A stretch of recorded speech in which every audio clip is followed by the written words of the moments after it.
My name is Gloria. Today I want to talk about some of my favorite loops and threads yarn. So loops and threads is actually Michaels' store brand of yarn, and they come in a variety of sizes from like very light fingering all the way to kind of a classic worsted weight, or very like hardy acrylic roasted weight, kind of to mimic Red Heart Super Saver. And they also have a lot of variety of very bulky yarns, which is really good for like craft knitting or arm knitting and things like that. So I wanted to share with you some of my favorites, as well as some of the other objects that I made recently from them. So my first object, most recent finished object is this Kettle River cardigan. I test knit this for Winter's Weather Knits. She is based in British Columbia, Canada. So this is a really nice fingering weight sweater, and it's perfect for summer. It has a really great drape, and I love the color on this one. So it's very interesting construction. It's a top-down raglan, but a cardigan. So we start at the top, and then we go around back and forth, worked flat to make the sleeves, and there's a little bit of detail in the front paneling, as well as this star lace stitch on the back. I probably shouldn't have put it on, but that's okay. And then at the very end, we do this very interesting, instead of like a rib, usually cardigans and sweaters will have a rib at the bottom to make sure that it lies flat, or give it more of a cinch look. Should we do this a bit of a basket weave kind of texture, which I find really interesting. So we do that at each of the sleeve hems, the bottom, and then we also have to pick up the collar, and then we work the collar flat with the same basket weave stitch. So it's a really great knit. It's going to be released later this July, so I definitely encourage you to check it out. I think most of the time the recommended yarn is mostly a wool yarn, or possibly another like summer-based yarn like a linen or hemp. So I think that'll give it really great drape. But I used this loops and thread wool-like yarn. So this is a 100% acrylic yarn. I bought it at Michaels. I think I bought this one a long time ago. It's what I like about it is that it's actually very soft, maybe softer than some of the wools I've actually used. It has a very subtle sheen. The yardage in this is very generous, so I'll tell you more about it. So it has 678 yards, or 620 meters for this 100-gram ball. So to contrast a sock yarn, if you buy like an indie hand-dyed yarn, is about 400 to 430 yards for 100 grams, but this is like 50% more. It's, it's like 678 yards or so. So this one is a Teal Lake. So I used a full ball of this plus whatever is out of the middle here, so maybe less than half, so maybe a magnitude of like 900 to 1,000 yards or meters. And this one is actually, oh, sorry, I misspoke. This one's actually 85% acrylic and 15% nylon. It's not 100% acrylic, but it's very soft, it's very durable. I've used this in many projects. This one, yeah, I mentioned is Teal Lake. It is a super fine weight, or a one weight, machine wash, warm or gentle cycle, wash with light colors. So I haven't personally washed these yet, but since it is acrylic and nylon, I'm not super fussed about it. I'm sure it will work fine. And yeah, it's very soft.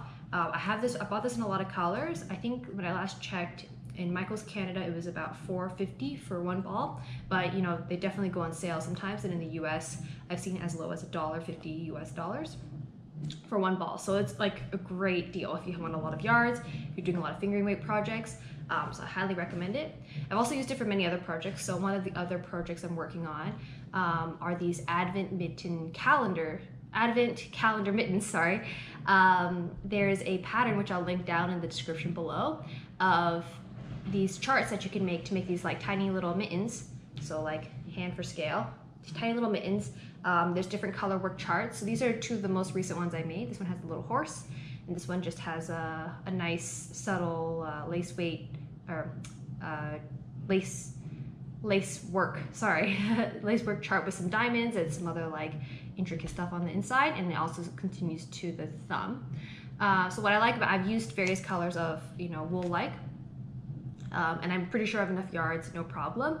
I was hoping to make enough of these to have a little advent calendar for my son when he's old enough to eat chocolate and stuff. He can put a little chocolate in each one of them, and then he can open one each day.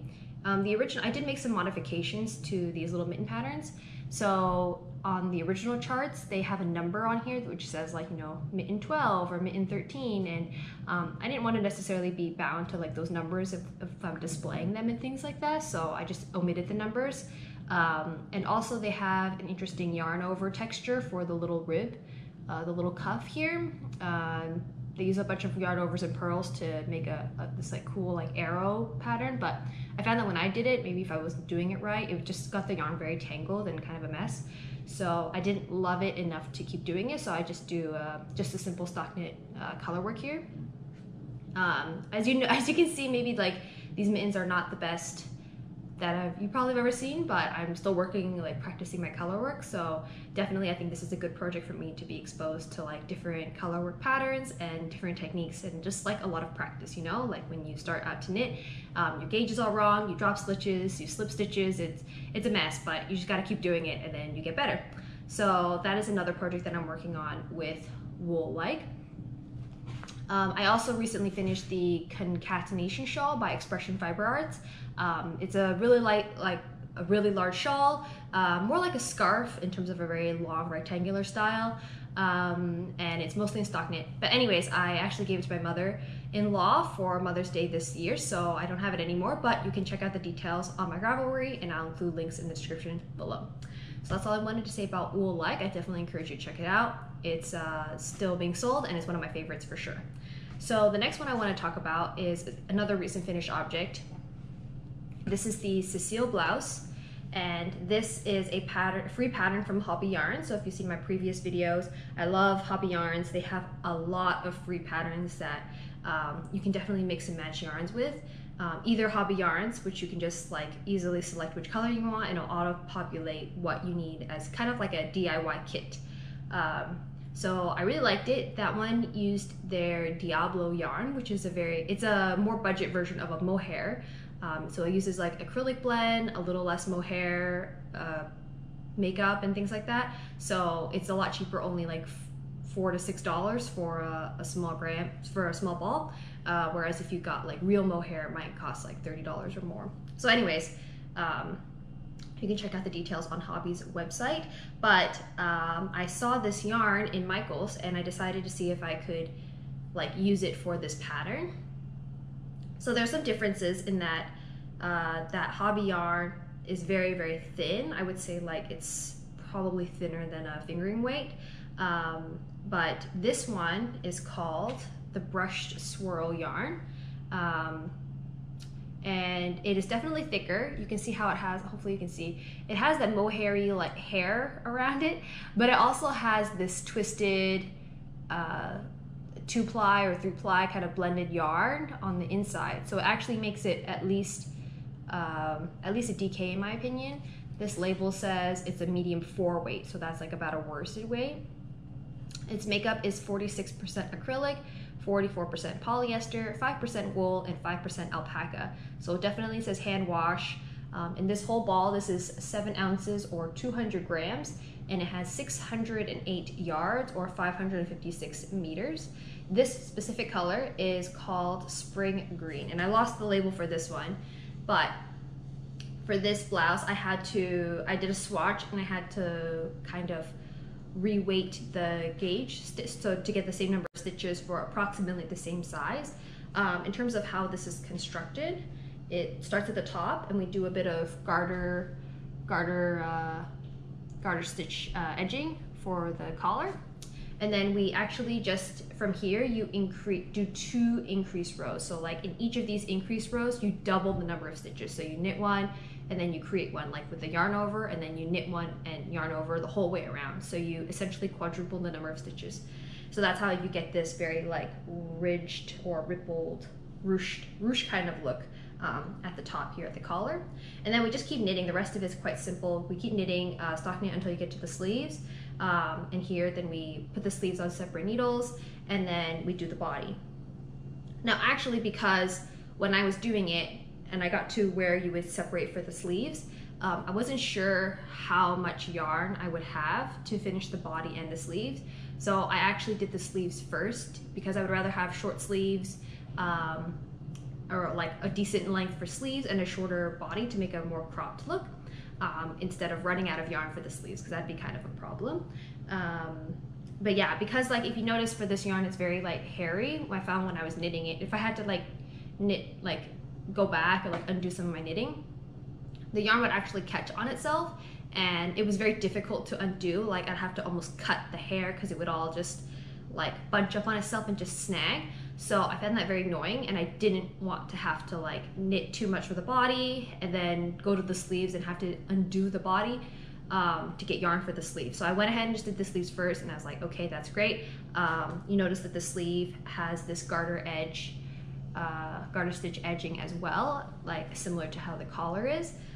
So I just had to make sure, and then make sure I wasn't playing like yarn chicken at the bottom. For also there's a garter stitch edging here.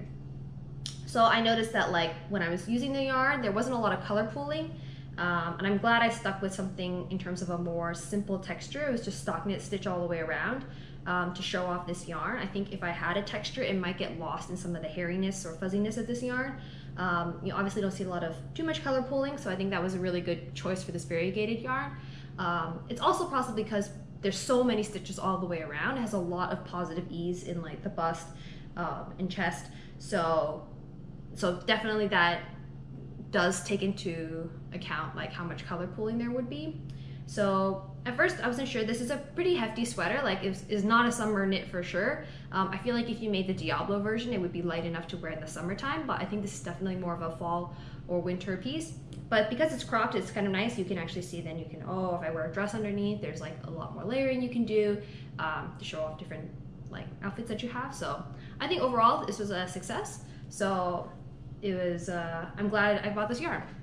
However, I just want to mention that I did buy these yarns on clearance at my local Michael's. It was about $5 for one of these balls, and I only bought like one of each color, so I think I have maybe a pink one as well. So I have to figure out what to make with the other ones that is like one scheme, or unless I just combine two of them, like this one and the pink one, and we'll see what we can make from that. But yeah, I don't know if I would pay not clearance prices for this. I think $5 for this amount of yarn is a great deal, but I don't love it enough to pay full price just because of that hairiness. Like it does limit you a bit into what you can make, in my opinion. So definitely if you see it in your local Michael's, you know, you check it out, let me know what you think. So that is what I want to say about this one. Hopefully I answered all the questions and talked about what I wanted to do. Okay, the next one I wanted to talk about is the Loops and Threads Craft Smart yarn. It says it's like a value type of yarn. I think it's very similar to Red Heart Super Saver. So in this whole skein originally had 354 yards for 7 ounces, or 324 meters for about 200 grams. This color is called Charcoal. This is machine washable, wash cold, gentle cycle, don't bleach. And it does have a dye lot. So if you ever buy Red Heart Super Saver, they said there is no dye lot. No matter how many skeins you buy, it should be the same.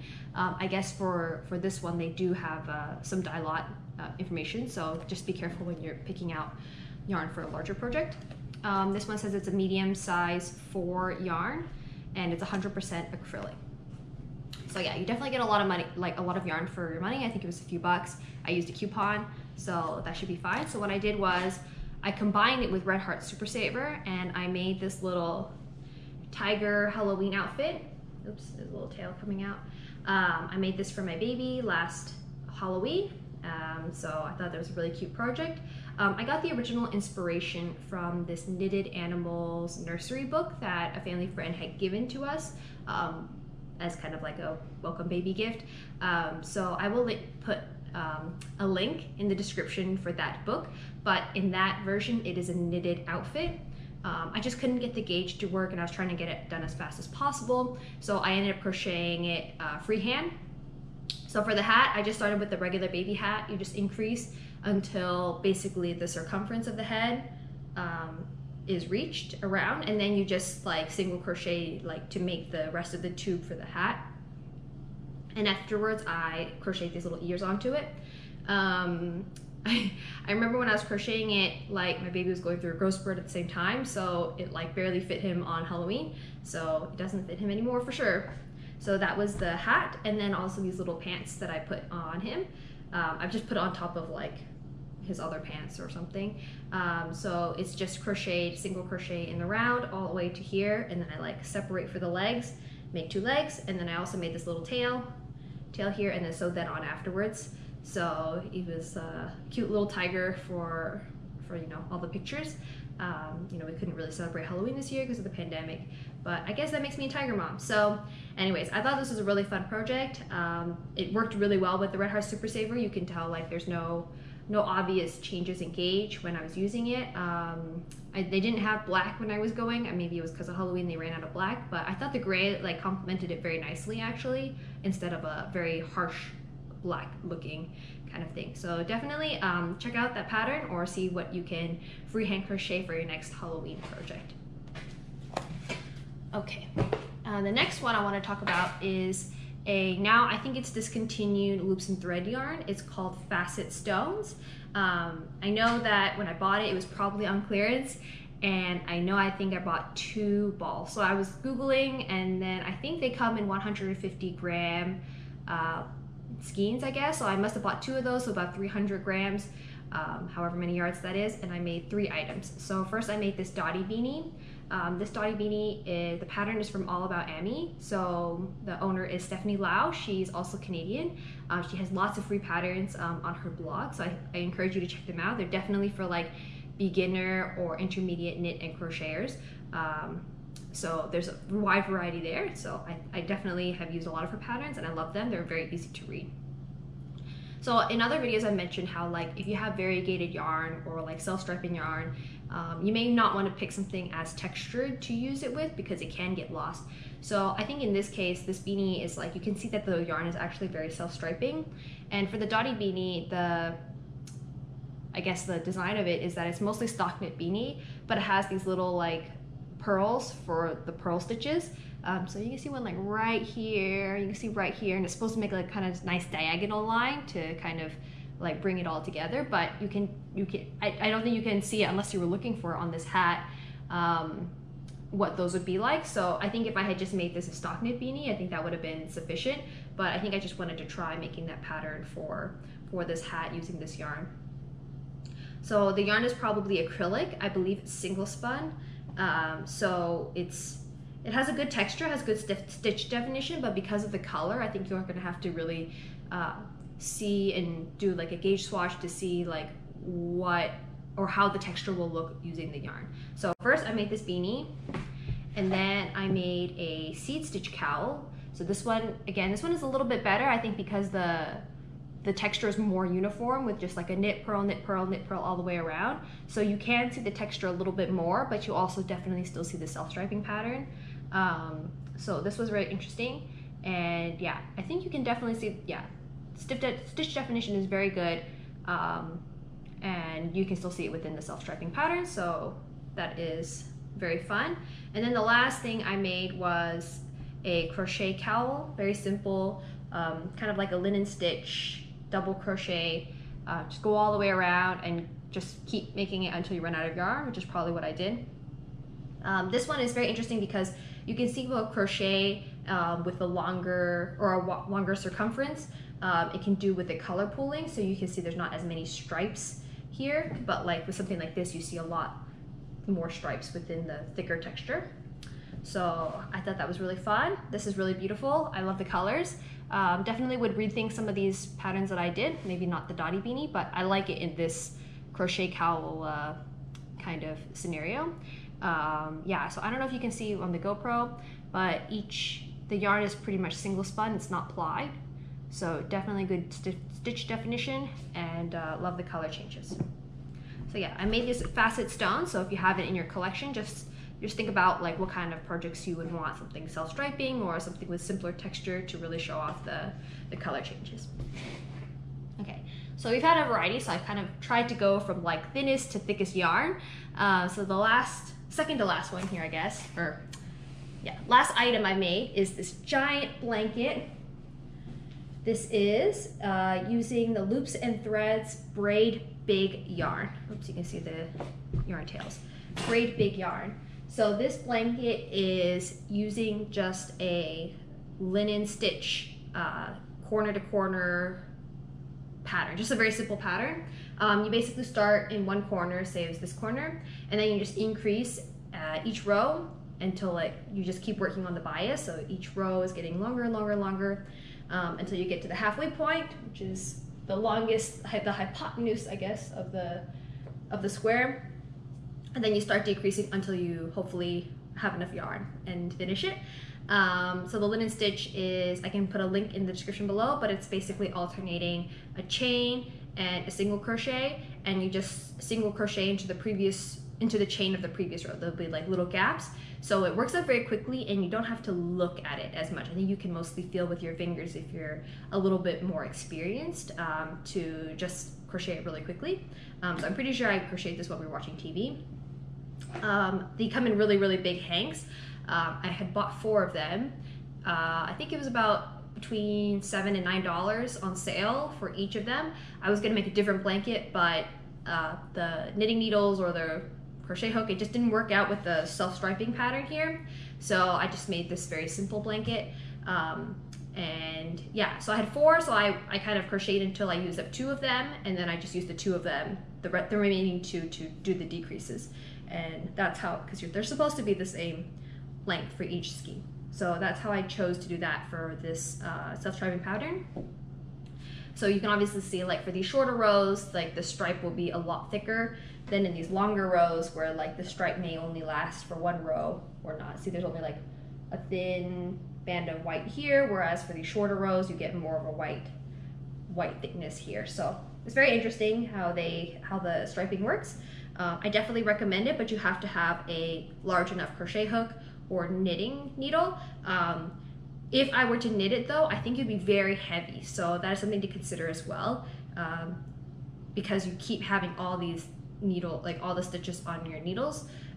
Whereas crochet, it's kind of like you're just working 1 loop at a time. So it's easier to rest on your lap, in my opinion. So yeah, I also recommend it. I believe they still have it, and I can include a link in the description below if it's still on their website. So yeah, this was really fun. I try to make these blankets every once in a while if I have the scrap yarn, and occasionally if people are doing, say, doing a raffle for like donations and other giveaways, I'll donate something to that if the timing works out and things like that, if I have something on hand. So yeah, it's also always another way to kind of make donations besides donating the item itself. Okay, the last type of yarn I want to talk about is this Meandering yarn by Loops and Threads. So you can see it comes in a hank. Most of their other stuff will come in a skein, so I thought that was really interesting. I believe this is discontinued now though. I remember I cleared out the Michaels at the time. It was about $4 for one of these. And I bought all the purple because that's like my favorite color. So this hank has 243 yards or 222 meters for 3.5 ounces or 100 grams. This one is called Purple Cream. Let's see, there's more information on the inside. It says it's machine wash cold, don't bleach, tumble dry low, don't iron. Yeah, special stuff. Okay, 90% acrylic, 10% nylon. It's a medium size 4 weight. So you can see it's mostly one color. There is these like variations in like a lighter purple versus a darker purple. So I definitely have to check if there's going to be any color pooling or if there's any differences between even skeins in the same dye lot, or making sure they're all the same dye lot. So you can do that by alternating skeins. You do a couple rows in one skein, and then you do a couple rows in the next one. So like it won't be an obvious lighter than darker effect if you happen to have 2 skeins that are slightly different. So I think I've used this before. I made a love note sweater, and actually it's also for my mother-in-law, and that one uses a DK weight, if I remember correctly. So this is probably a DK or worsted weight yarn, depending on what needle size you use and how you swatch it. You could probably use it for either. As I mentioned before, I do love tin can knits, or sweater patterns by Tin Can Knits. They're also Canadian, and so I'm thinking I have enough of these to make another sweater for that. But I've also on a couple test knit lists, so if those call for DK weights, then I might use some of this yarn for that as well. So I just wanted to show you another like item that they have. Unfortunately, it is discontinued, so that does stink, but hopefully you can see what I made in the future using it. So that's all the loops and threads yarn I wanted to showcase today. I appreciate you. Thank you for watching. I appreciate all your likes, comments, and subscribes as usual. So thank you, and I hope you have a great one. Bye.